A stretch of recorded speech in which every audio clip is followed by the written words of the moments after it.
Olá, meu nome é Leandro Ferreira da Cruz, eu sou acadêmico de teologia pela Unicesumar e nesse módulo nós estamos estudando sobre teologias contemporâneas e eu quero falar um pouco sobre a teologia da prosperidade, né? Sobre a sua origem, sobre o impacto que ela teve ah, no evangelicalismo aqui no Brasil e um pouco da análise sobre essa teologia, tá?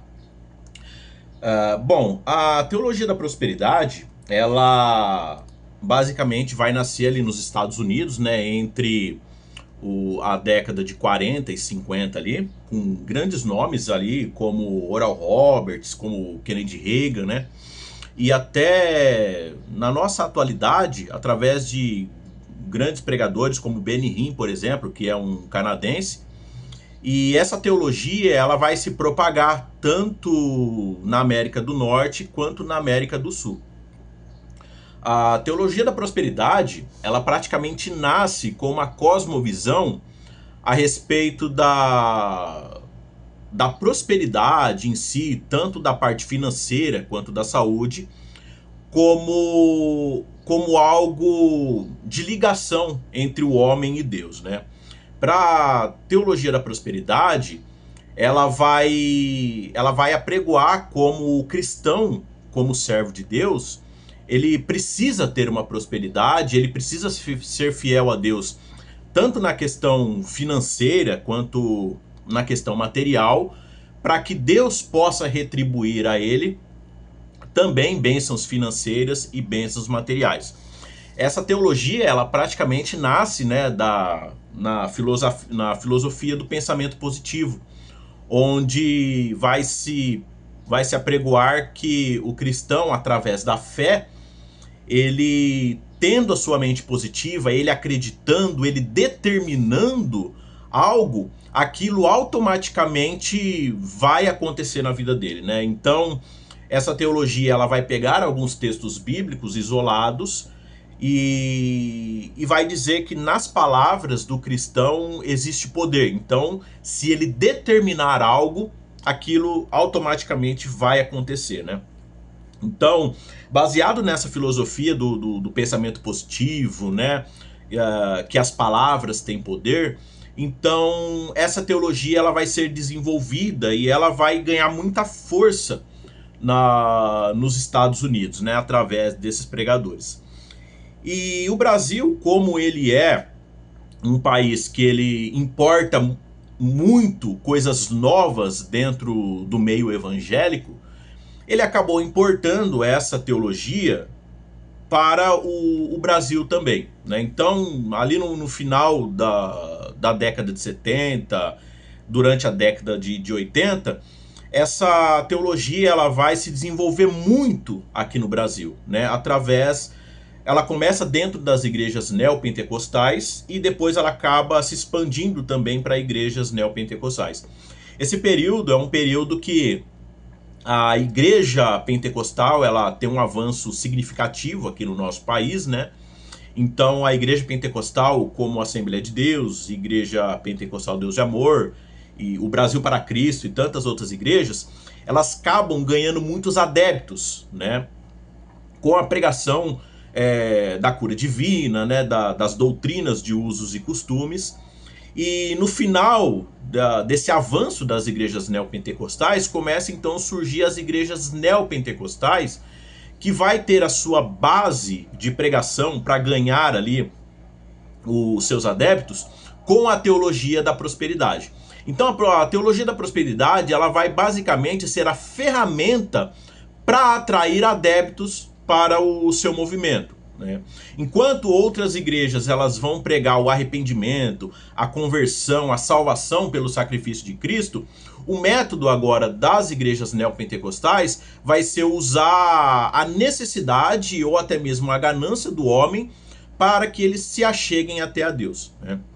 Então, agora a mensagem desse movimento vai ser: se você quiser melhorar de vida, se você quiser que Deus te abençoe, então você vai ter que dar tudo, você vai ter que ser fiel no dízimo.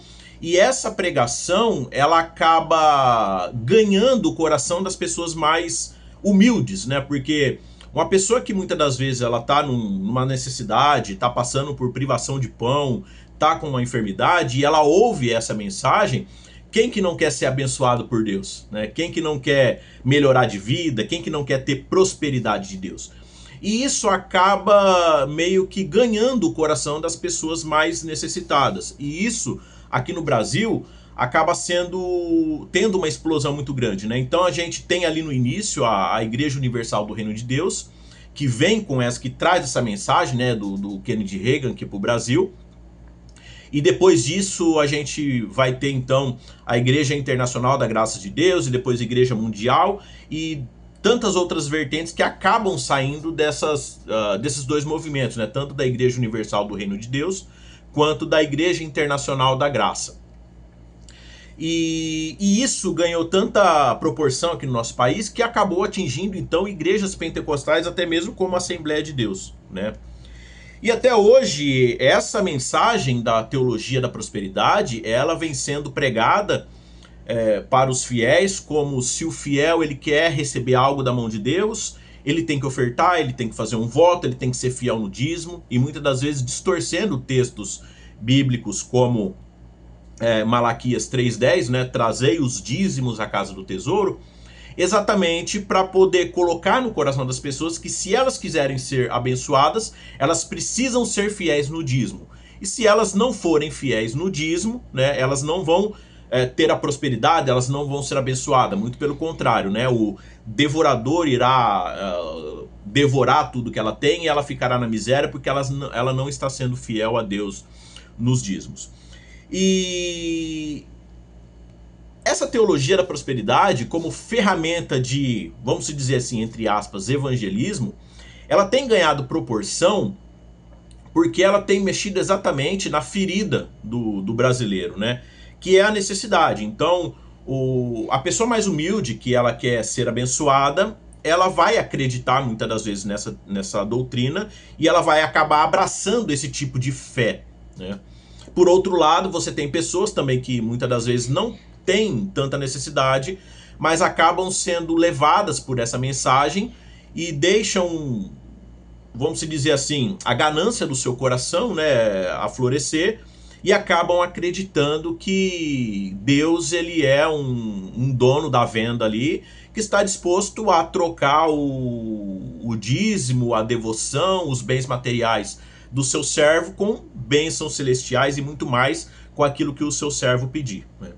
E muitas das vezes esses pregadores eles tentam conciliar, né, a teologia da prosperidade com a teologia da libertação, mas isso muitas das vezes acaba entrando em confronto, porque se por um lado a teologia da libertação ela prega uma certa libertação das pessoas mais necessitadas, né, pelo evangelho, dentro do coletivo, de trazer as pessoas a um pensamento melhor dentro do cristianismo, um ajudar os outros, a ter um pensamento político crítico, enquanto a teologia da libertação ela traz essa ideia coletiva, a teologia da prosperidade ela vem trazer uma ideia individual, que é entre o homem e Deus diretamente. Então, se o homem ele precisa melhorar de vida, ele precisa ser uma pessoa próspera, é entre ele e Deus, é entre a barganha dele com Deus. E como nós já dizemos, desde a década de 40 e 50, essa teologia ela tem se propagado, ela tem ganhado proporção tanto na América do Norte quanto na América do Sul, e isso tem, de certa forma, meio que destruído a Igreja de Cristo, né? Porque enquanto o Evangelho de Cristo ele vai nos ensinar que no mundo tereis aflições e que nós precisamos ter bom ânimo para poder vencer o mundo, porque o nosso Deus, o nosso Cristo venceu o mundo, a teologia da prosperidade ela vai ensinar que o cristão, ele fazendo voto, ele sendo fiel, ele automaticamente ele vai ser abençoado. E aí quando esse fiel ele não é abençoado, muitas das vezes cria uma certa frustração que acaba esfriando, né, esse indivíduo na fé, acreditando que Deus não olha para ele, que Deus não o abençoa porque Deus muitas das vezes não gosta dele, né?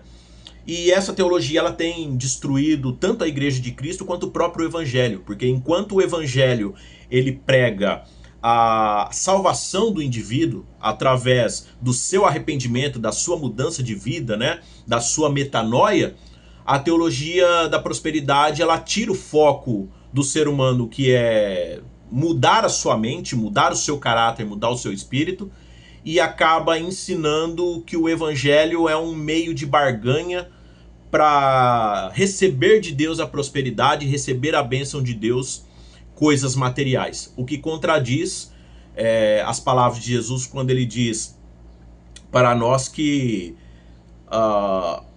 o nosso coração ele não pode estar voltado para as coisas materiais, porque aonde está o nosso tesouro, ali está o nosso coração. Mas que nós devemos então buscar as coisas celestiais. Então essa é uma pequena análise, uma pequena história aí do surgimento e da expansão da teologia da prosperidade e um pouco da análise do quão prejudicial essa teologia tem sido para o cristianismo tanto americano quanto o cristianismo brasileiro. Então espero que tenha ficado claro sobre essa questão e eu vou ficando por aqui. Que Deus abençoe a todos.